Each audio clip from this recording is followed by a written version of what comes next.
El doctor Miguel Don Gil nos acompaña por Zoom desde España y hablamos sobre la leyenda negra, mitos y realidades. Hemos hablado de que hay cosas ciertas pero exageradas y hay otras que son mitos. Habló Miguel Don Gil sobre los escritos del padre Las Casas y cómo en muchos de ellos se dice que fue exagerado. Nos referimos a exagerados cuando, por ejemplo, dice, bueno, era el lugar más bello del mundo que he visto, también Colón lo decía, era los bosques más verdes, eran millones de indígenas, muchos lo atribuyen también al asombro de haber encontrado un continente pues distinto, con personas, con muchas diferencias, y eso hace bueno, en la literatura, que de por sí hay que dar unas pinceladas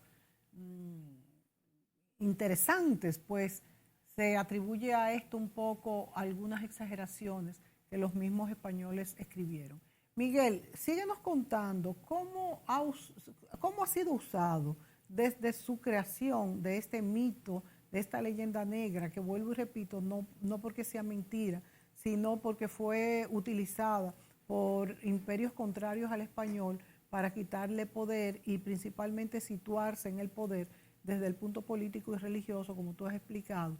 Bueno, pues cómo ha sido utilizada y traída incluso al presente en discursos políticos nuevos aquí mismo en Latinoamérica. Decide una línea sobre eso que comentabas, que yo dije. A ver, en lo que es la descripción, yo creo que de los paisajes y de la belleza, yo creo que, bueno, estaban impresionados y motivo tenían porque el territorio es muy bello, ¿no? Y sobre todo la primera llegada al Caribe, bueno, son terrenos preciosos. Cuando yo me refiero sobre todo que Bartolomé de las Casas exageraba o contaba como más grande la situación de lo que era, es con respecto al tratamiento de los nativos. ¿Que estaban maltratados en cierto modo? Sí, pero que él lo exagera para que los reyes digan, hoy hay que meter la mano en esta situación porque están cometiendo abusos los encomenderos, etcétera. A eso me refería. Y decir que estamos en un fenómeno que es histórico, que tiene ya varios siglos, pero cómo se usa en la actualidad, pues es un hecho evidente. Decir que los males que tenga aquel o a cual país en la actualidad en Hispanoamérica sea porque ese legado de España, pues vamos a analizarlo en detalle, porque España, como consideraba aquellos territorios como parte de su territorio, invirtió en infraestructuras, en ingeniería, en educación, se crearon universidades, por eso las principales capitales históricas de América son capitales de un gusto español, de las construcciones, las catedrales, y esto se hizo porque había amor e interés por estos territorios. Tenemos que tener en cuenta que los primeros, vamos a decirlo así, los primeros españoles que dominan y que se establecen en estos territorios enseguida van a tener matrimonios entre ellos o con indígenas y van a tener unas primeras generaciones que ya son mitad españoles y mitad americanos. Y que estos criollos van a ser los que van a dominar la administración, la justicia en América y se sienten tanto españoles como americanos. Y en 2 o 3 generaciones se van a sentir más americanos que propiamente españoles insulares. Tenemos que tenerlo en cuenta. Tenemos que tener en cuenta que esto no se cuenta tampoco mucho, como dadas las lejanías, una vez que en la corona, en la corte, en Madrid, se establecía una disposición real, a veces pasaban meses hasta que llegaban a América. Y había veces que no se podían aplicar porque las circunstancias particulares del lugar no lo permitían o había que hacer algún tipo de, vamos a decirlo así, de ajuste de estas disposiciones reales. Y entonces hay una expresión que yo la primera vez que la vi cuando estaba estudiando me llamó mucho la atención y es esta expresión de se acata pero no se cumple. Y esta expresión se utilizaba bastante. ¿Qué es esto de se acata pero no se cumple? Cuando llega a América una disposición real, como una disposición del rey no se va a aceptar, hay que aceptarla. Por eso decían se acata. Pero como no se podía aplicar por la realidad concreta, ponía pero no se cumple. Y entonces justificaban en un escrito de vuelta a la corona que había que ajustar porque esa medida que era incuestionada porque venía del rey, pero había que ajustarla para poderla aplicar. Así que vemos que no era una mano férrea. Los virreinatos tenían mucha autonomía. Entonces, ¿qué va a pasar? Que fruto de la prosperidad de estos territorios americanos, los propios territorios americanos, con estos criollos a la cabeza, piensan, si yo aporto más a la corona de lo que ella me puede estar dando ahora, si nosotros tenemos prosperidad, ¿por qué nosotros somos dueños de nuestro propio territorio y nos autogobernamos? Y ahí llegan las independencias. Entonces, yo creo que hablar aquí de total sometimiento no es el caso y ver cómo los propios criollos, los propios españoles que estaban en territorios de América, son los primeros en que van a apoyar pues, estos movimientos de independencia. ¿Por qué se utiliza hoy en día? Porque, bueno, es un elemento que a nivel pues, de prensa y a nivel, vamos a decir, a nivel de medios de comunicación, pues es muy visual y entra bien, y la gente no conoce mucho de historia. Los propios españoles, voy a decirlo, esto puede ser titular, pero los propios españoles conocemos muy poco de nuestra historia y, y podemos decir que aún en la actualidad hay muchos españoles que directamente, cuando sale un comunicado por parte de algún gobierno hispanoamericano indicando de los males de España, pues automáticamente, a pies juntillas, o sea, lo creen en literalidad y se sienten avergonzados.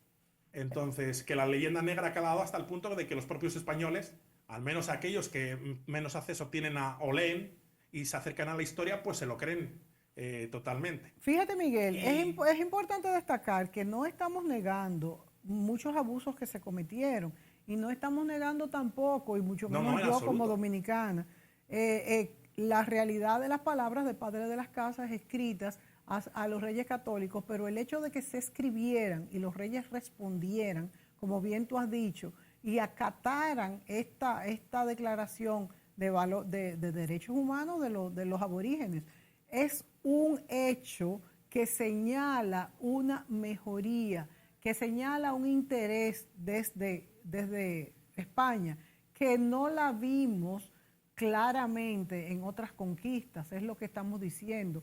No que lo que escribí, claro, y qué bueno que el padre de las casas escribió esto, porque definitivamente esto llamó la atención de algo que estaba pasando.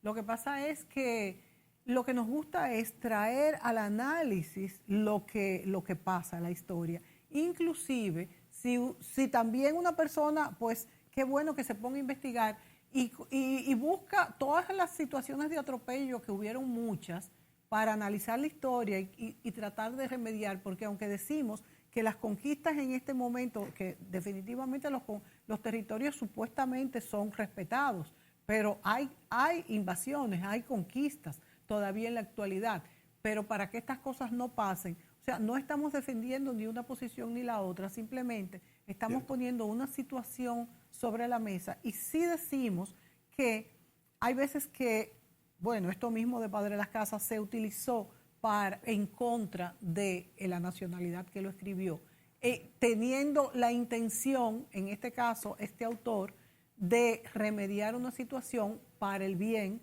de los aborígenes. Entonces eso también hay que entenderlo claramente. Y cómo situaciones del pasado se utilizan para aglutinar y formar masas. Es muy peligroso cuando las masas se unen en cuanto a un fin en común, en cuanto a un ideal. ¿Y por qué digo que es peligroso? Porque aunque es muy bonito, y si se hace con pensamiento crítico, es lo mejor que podría hacer la humanidad, pero cuando se hace sin un pensamiento crítico, pudiesen lo mismo, cometer injusticias, incluso violaciones de derechos y todo eso. Entonces, el llamamiento aquí es a tener pensamiento crítico. No sé cuál es tu opinión, Miguel. Cierto, es así. En ningún momento estamos diciendo de que no hubo problemas, los hubo. Claro. Y hubo atropellos, los hubo. Pero hay que también tener en cuenta el contexto y tener en cuenta que en algunos casos no fue un daño tan grande, y esto hay que tenerlo en cuenta. No fue más grande que los otros. No fue más, al contrario, fue menos atropello que los otros. No es que no hubiera. Pero, ¿qué pasó con el Código Negro en Haití? Escrito por los franceses. No teníamos nosotros esto. ¿Hasta qué punto se mezclaban los españoles con los criollos? ¿Cuántos mulatos había? Tanto es así que la Constitución negra de Haití todavía prohibía a un blanco o a un mulato claro ser presidente de Haití, eso hasta hace poco. Entonces, fíjense las diferencias y la separación de clases que hubo en esos países que no la tuvimos nosotros. Yo investigando los datos de ambos territorios de la isla, yo me di cuenta y dije, y entendí por qué hubo esa revolución y por qué hubo esa independencia en Haití, fruto porque estaban pasando con ese dominio de Francia pues una situación muy mala. Tenemos que tener en cuenta de que el 90% de la población era esclava, y esclava en su mayoría de trabajos forzados, en explotaciones, etcétera. En cambio, en la parte española solo había un 8% de esclavos como tal, y en su mayoría eran esclavos dedicados a las tareas domésticas, mayordomos, sirvientes, gente de la casa. Por tanto, si solo había en esa época un 8% y encima era unos esclavos que no estaban sometidos en su mayoría a trabajos forzados, pues lógicamente hacía que la parte española pues estuviese en mayor paz y estabilidad por ese motivo. Entonces hay que tener siempre en cuenta los datos y tener en cuenta que hay veces que estamos hablando de documentos que se hacen como propaganda. Hay que tener en cuenta, en la actualidad hablamos bueno, de que los medios de comunicación a veces exageran en los titulares porque quieren atraer lectores. Luego hablamos de las fake news, etcétera, etcétera. Pero todo esto también pasaba en la época. Entonces hay veces que nosotros no estamos llegando a documentos de archivo, no estamos llegando a las fuentes originales, a los testimonios originales. Estamos leyendo pues lo mismo que un periódico puede poner en un titular hoy, visto dentro de 400 años. Entonces hay que también saber qué documentos y qué fuentes estamos leyendo y saber si son críticas o no y qué intereses tienen. Justamente, leer opinión, no podemos formarnos una idea terminada, tampoco con este programa. Nosotros lo que queremos es que ustedes vayan a las fuentes y se investigue más y se pongan una balanza lo que dice uno y lo que dice otro. Vamos a la pausa, Miguel. Yo quiero también hablar un poco sobre la fundación de las primeras ciudades españolas en América y aquí en Santo Domingo, y cómo fueron tomados en cuenta también los criollos en esta fundación y cómo se fue pues formando lo que es la identidad hoy dominicana de este grupo que coincidió en la isla por una causa u otra, algunos no porque vinieron de paseo, ni porque vinieron por su gusto, porque sabemos cómo se trasladaban los esclavizados desde África, pero coincidimos. Yo digo que los que coincidimos en un lugar, pues eso es como algo mágico, algo sobrenatural, y hoy en día que gracias a Dios tenemos derechos humanos, pues tenemos que tratar de que todos estemos lo mejor posible. En aquel caso no fue así, pero hablemos también de esas fundaciones de ciudades americanas. Nos vamos a la pausa y volvemos.